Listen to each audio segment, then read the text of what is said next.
తెలుగువారి లోగిళ్లలో సంక్రాంతి పండుగ అంటేనే అల్లుళ్ళ సందడి. అత్తారింటికి వచ్చే కొత్త అల్లుడికి ఇచ్చే మర్యాదలు, పెట్టే విందులు ప్రత్యేకంగా ఉంటాయి.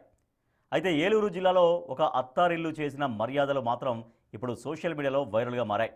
అల్లుడిపై ఉన్న ప్రేమతో ఏకంగా 1116 రకాల వంటకాలతో విందును ఏర్పాటు చేసి అందరినీ ఆశ్చర్యపరిచారు.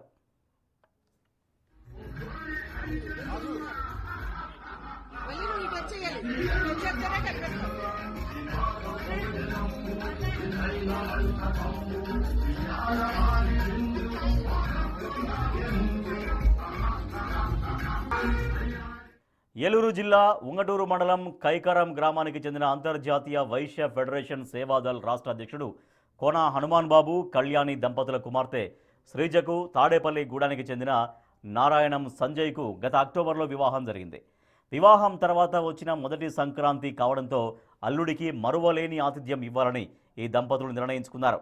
అరిసెలు, గారెలు, బూరెలు, రకరకాల కూరలు, పులిహోరలు, పచ్చళ్ళు, చాక్లెట్లు, బిస్కెట్లు, కేకులు, స్వీట్లు, ఐస్ క్రీములు ఇలా వివిధ రకాల పండ్లు, శీతల పానీయాలు మొదలైన వాటితో విందు ఏర్పాటు చేశారు.